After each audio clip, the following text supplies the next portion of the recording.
नमस्कार दोस्तों, कैसे हैं आप सभी। स्वागत है आपके अपने चैनल मैथ्स स्टडी 9897 में। दोस्तों आज हम 10th क्लास के एचसीएफ व एलसीएम के बारे में पढ़ेंगे और दो विधि से निकालेंगे। पहली विधि है यूक्लिड एल्गोरिथम विधि द्वारा, उसके बाद दूसरी विधि होगी गुणनखंड विधि द्वारा। तो दोस्तों देरी न करते हुए शुरू करते हैं। जैसे मैंने पहला सवाल लिखा है 135 व 225, हमें इसका यूक्लिड एल्गोरिथम विधि द्वारा एचसीएफ बताना है। तो दोस्तों इसमें हमें चरण लेने पड़ेंगे। प्रथम चरण,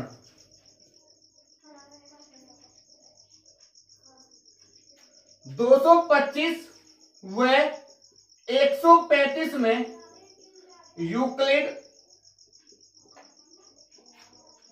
एल्गोरिथम प्रमेय का प्रयोग करने पर।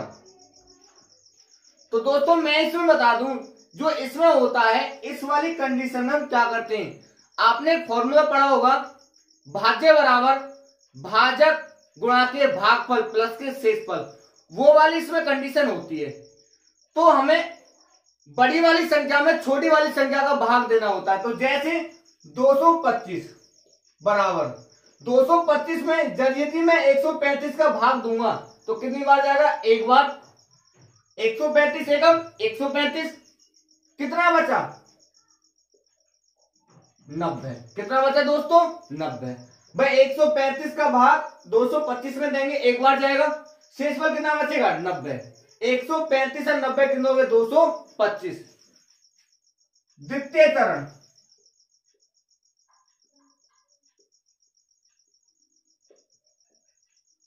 ये भाजक 135 व शेषफल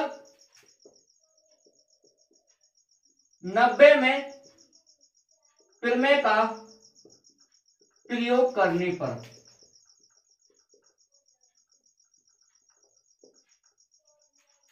अब 135 में किसका भाग देंगे 90 का, तो 90 एकम 90, एक बार गया। शेषफल कितना बचा 45। दोस्तों हम ये जब तक करते रहेंगे जब तक शेषफल 0 ना जाए।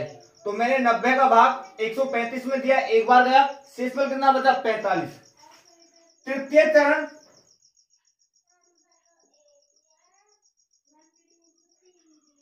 भाजक 90 तथा शेषफल 45 में प्रमेय का प्रयोग करने पर।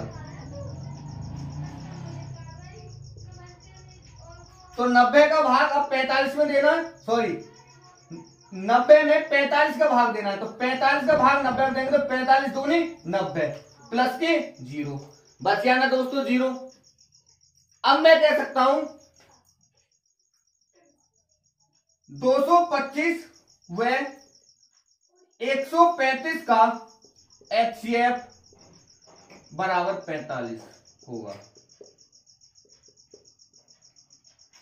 उसके बाद यह प्रक्रिया 3 चरणों में पूर्ण हुई है। तो दोस्तों जो सबसे लास्ट में हमारा भाजक बचता है, शेषफल 0 बचने के बाद जो भाजक बचता है, भाजक इसमें हमारा 45 है सबसे लास्ट में। तो हमारा एचसीएफ भी कितना हो जाएगा 45 हो जाएगा। तो दोस्तों समझ में आया होगा। इसी तरह से जब यूक्लिड एल्गोरिथम विधि द्वारा कोई भी प्रश्न होगा हम इसी तरह से निकालेंगे। प्रथम चरण 225 व 135 में यूक्लिड एल्गोरिथम प्रमेय का प्रयोग करने पर। तो 225 में जब मैंने 135 का भाग दिया, भाई बड़ी वाली संख्या में ही तो हम छोटी वाली संख्या का भाग देंगे। तो एक बार गया, शेषफल कितना बचा 90। हमें ये जब तक करना है कि शेषफल 0 ना बच जाए। अब यहाँ पर जो भाजक 135 है और शेषफल कितना है 90, इनके बीच अब वही प्रक्रिया दोबारा लगानी है। तो 135 में 90 का भाग दिया तो 90 एकम 90 एक बार गया, शेषफल कितना बचा 45। अब भाजक 90 और शेषफल 45 में कौन सी वही पिंड का प्रयोग करना है। तो 90 में 45 का भाग देंगे तो कितनी बार जाएगा, दो बार, 45 दूनी 90, शेषफल क्या बच गया 0। तो दोस्तों जो लास्ट की प्रक्रिया में 0 शेषफल बचता है और वो जिसमें वो भाजक होता है वही हमारा क्या होता है HCF। तो मैं कह सकता हूं 225 व 135 का HCF कितना होगा 45। तो दोस्तों समझ में आया होगा। उसके बाद अब हम करेंगे गुणनखंड विधि द्वारा।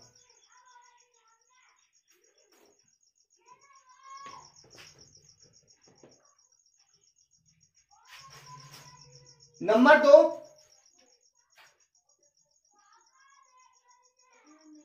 गुणनखंड विधि द्वारा। मैंने यहां पर प्रश्न पहला लिखा 50 व 75 का HCF। तो सबसे पहले हम इसके फैक्टर करेंगे, 50 के फैक्टर करेंगे, 2 से कितनी बार गया 25 दूनी 50, 50 25 और 5 एकम 5। उसके बाद 75 के फैक्टर करेंगे तो 2 से तो दोस्तों कटेगा नहीं है, 3 से 25 3 75, 50 25 और 5 एकम 5। अब दोस्तों हमें यहाँ पे लिखने की 50 के कितने गुणनखंड है, 2 गुणा के 5 गुणा के 5। उसके बाद 75 के 3 गुणा के 5 गुणा के 5। तो दोस्तों हमें इसमें देखना कि 75 के और 50 के फैक्टर में कौन कौन से कॉमन है। तो यहाँ पर दोस्तों एक ये 5 कॉमन है, ये 5 कॉमन है। तो जो कॉमन वाले होते हैं वही हमारे HCF होते हैं। तो HCF बराबर एक तो ये वाला 5 कॉमन है इंटू 5, 50 25। तो मैं कह सकता हूं दोस्तों HCF कितना आ गया 25। समझ में आया होगा। उसके बाद अब हम गुणनखंड विधि से HCF व LCM दोनों निकालेंगे गुणनखंड विधि से। दूसरा प्रश्न लिख लिया मैंने यहां पर 90 व 180। तो 90 के फैक्टर करेंगे, 2 से काटेंगे तो 45 दूनी 90, 3 से 15 3 45, 3 पंजे 15, 5 एकम 5। उसके बाद 180 के फैक्टर करेंगे, 2 से 90 बार जाएगा, 2 से 45 बार, 3 से 15 3 45, 3 पंजे 15 और 5 एकम 5। अब हमें 90 के क्या लिखने फैक्टर, 2 गुणा के 3 गुणा के 3 गुणा के 5। फिर उसके बाद 180 के 2 गुणा के 2 गुणा के 3 गुणा के 3 गुणा के 5। तो सबसे पहले हम दोस्तों इसमें कॉमन देखेंगे, ये 5 कॉमन है, एक ये 3 कॉमन है, ये वाला भी 3 कॉमन है और एक ये 2 कॉमन है। तो HCF जो होता है दोस्तों हमारे कॉमन वाले होते हैं। तो एक 2 कॉमन है, ये वाला 3 इंटू 5। तो 2 तिया 6, 6 तिया 18, 18 बन 90। तो दोस्तों हमारा HCF कितना आ गया 90। अब हमें क्या निकालना है LCM। तो दोस्तों जो इसमें कॉमन वाले हैं सबसे पहले आप उन्हें लिख लो। तो कॉमन क्या है, एक तो 2 है, 3 है, 3 है और 5 है। लेकिन जो बचा कुचा है क्या बच गया इसमें 2, तो 2 की मल्टीप्लाई और कर देंगे। तो 2 तिया 6, 6 तिया 18, 18 पंजे 90, 90 दूनी 180। तो हमारा एलसीएम कितना आ गया 180। समझ में आया होगा दोस्तों। उसके बाद अब हम क्या करेंगे, अभाज्य गुणनखंड। अभाज्य गुणनखंड किससे कहते हैं कि जिनके कोई टुकड़े नहीं किए जा सकते, वो अभाज्य गुणनखंड होते हैं। अभाज्य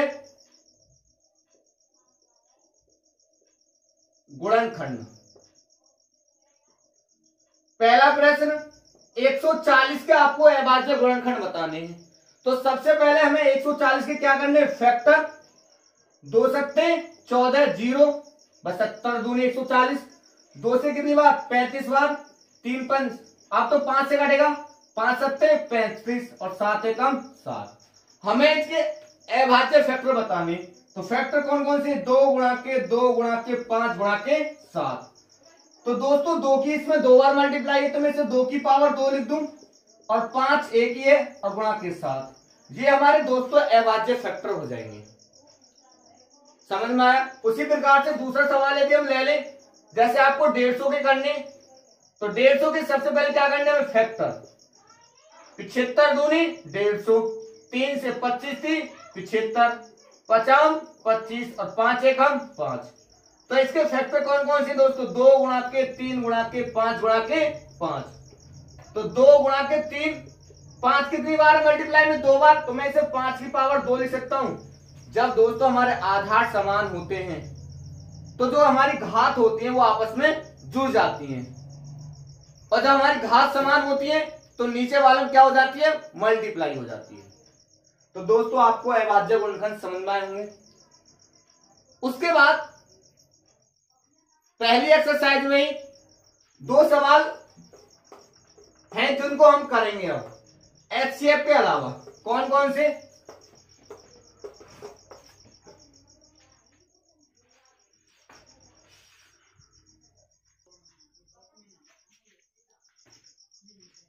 तो दोस्तों ये प्रश्न मैंने यहां पे लिख दिया। ये कह रहा है कि यूक्लिड विभाजन प्रेमिका का प्रयोग करके दर्शाइए कि किसी धनात्मक पूर्णांक का वर्ग किसी पूर्णांक m के लिए 3m या 3m+1 के रूप में होता है। तो दोस्तों इसमें हम सबसे पहले क्या करेंगे, माना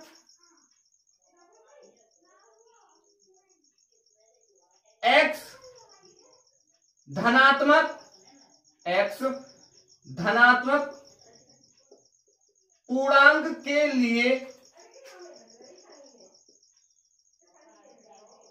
3q व 3q+1 के रूप में होंगे।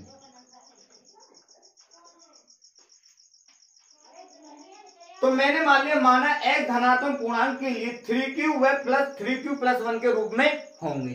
तो दोस्तों हमें इसे 3m या 3m+1 के रूप में लाना है। तो x बराबर 3q, अब दोनों तरफ क्या कर देंगे हम दोस्तों, वर्ग।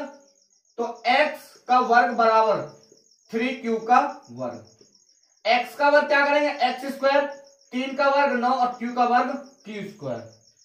x² बराबर, इसे मैं क्या लिख सकता हूं दोस्तों, 3 × 3q², इतना मैं लिख सकता हूं।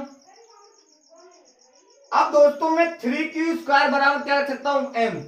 3q² बराबर m रखने पर तब तो ये हो जाएगा x² बराबर 3m।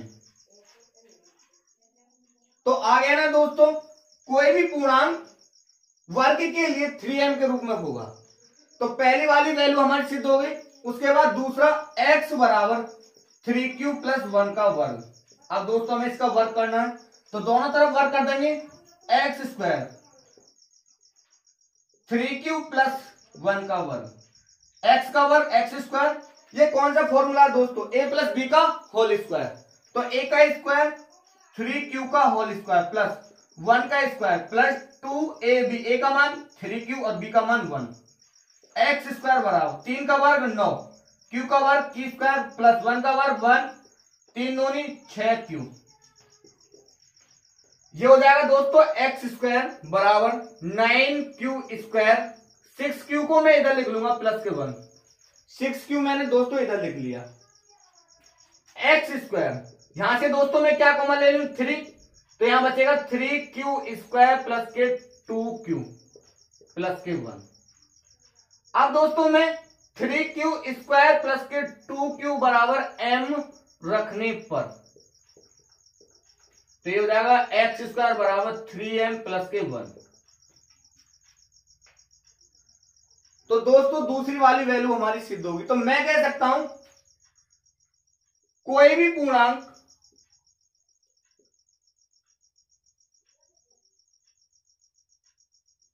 m के लिए 3m व 3m+1 के रूप में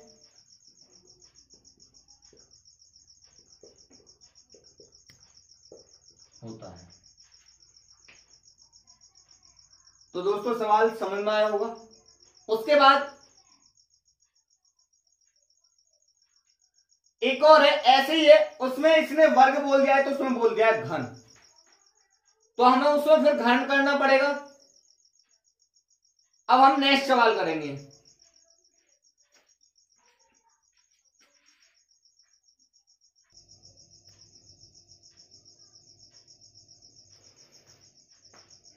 तो दोस्तों मैंने अगला प्रश्न लिख दिया है। ये कह रहा है कि यूक्लिड विभाजन प्रेमिका का प्रयोग करके दर्शाइए कि किसी धनात्मक पूर्णांक का घन किसी पूर्णांक m के लिए 9m, 9m प्लस 1 व 9m प्लस 8 के रूप में होता है।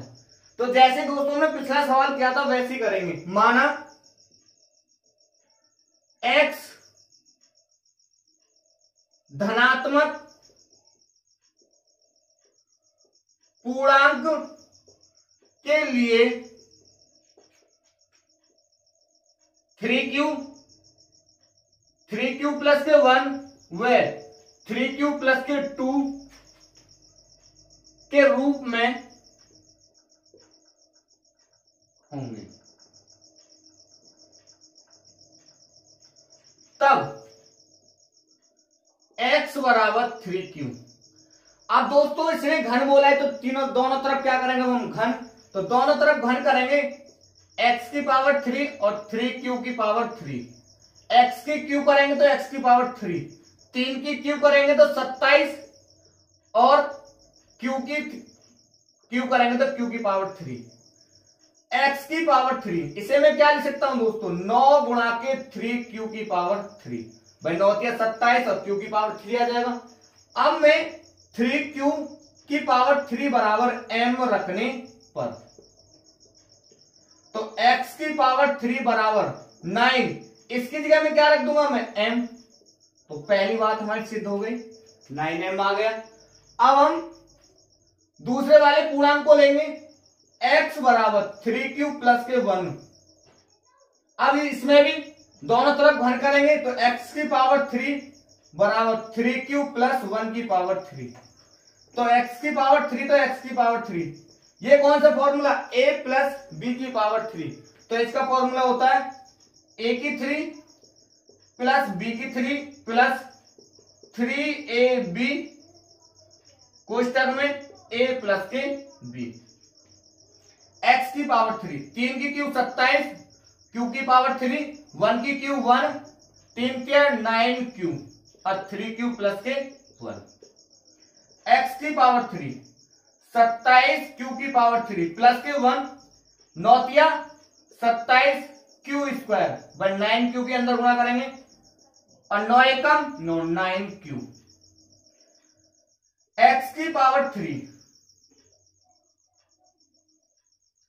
27 q की पावर 3 प्लस के 27 q स्क्वायर प्लस के 9q और प्लस के 1। दोस्तों 1 को मैंने पीछे लिख दिया। अब x की पावर 3, यहां से दोस्तों मैं क्या कॉमन ले लूं, 9 मैंने यहां से कॉमन ले लिया, तो 9 27, यहां से 9 कॉमन लिया तो 9 27, 3q स्क्वायर और 9 एकम 9 q बच जाएगा और प्लस के 1। यहां से 9 कॉमन लेने पर इतना बचेगा, x की पावर 3। यहां पर दोस्तों मैं यहां पर 3q की पावर 3 प्लस के 3q स्क्वायर प्लस के q बराबर m रखने पर, तो दोस्तों इसकी जगह में क्या रख दूंगा मैं m, x की पावर 3 और 9m प्लस के 1।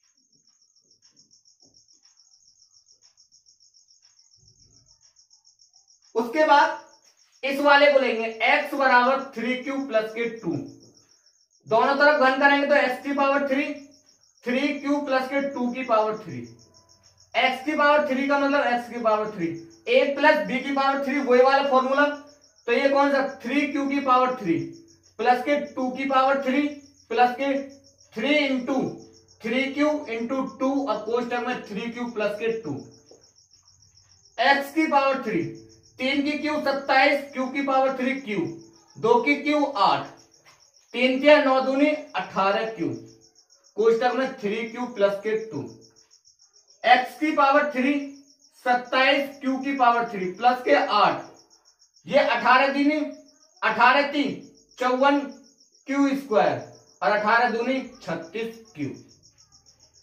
अब मैं दोस्तों इसको कैसे लिख लूंगा, 27 क्यू की पावर 3 प्लस के 54 क्यू स्क्वायर प्लस के 36 क्यू, और ये दोस्तों 8 को मैंने लिख लिया बाद में। अब यहां से मैं 9 कॉमन ले लूंगा, 9 कॉमन लिया, 9 तिया 27, 9 3 54 क्यू स्क्वायर और 9 चौक 36 4 क्यू प्लस के 8। इसकी जगह दोस्तों क्या लिख दूंगा मैं, m इस पूरे की जगह 3 क्यू की पावर 3 प्लस के 6 क्यू स्क्वायर प्लस के 4 क्यू बराबर m रखने पर, तो ये हो जाएगा x की पावर 3 9m प्लस के 8।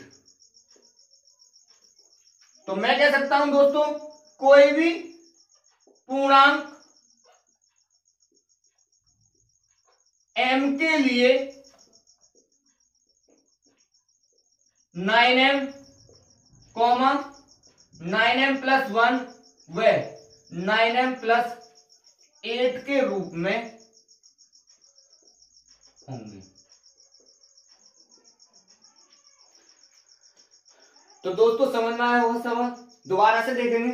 ये कह रहा है कि यूक्लिड विभाजन प्रेमिका का प्रयोग करके दर्शाइए कि किसी भी धनात्मक पूर्णांक का घन किसी भी पूर्णांक m के लिए 9m प्लस के 1 9m प्लस 8 के रूप में होता है। तो दोस्तों मैंने मान लिया x धनात्मक पूर्णांक के लिए 3q 3q प्लस के 1 व 3q प्लस 2 के रूप में होंगे। तो x बराबर 3q लिख सकता हूं मैं। अब मैंने दोनों तरफ घन कर दिया, x का घन करा x की पावर 3, 3 का घन किया 27 और q का घन किया तो q की पावर 3। इसे मैं क्या लिख सकता हूं, 9 गुणा के 3q की पावर 3, और इसकी जगह मैंने क्या रख दिया m, तो 9m हो जाएगा। ऐसे ही दोस्तों हम अगले वाले का घन करेंगे। तो दोस्तों यदि वीडियो अच्छी लगी हो शेयर करें, सब्सक्राइब करें और लाइक करें और कमेंट करें। धन्यवाद।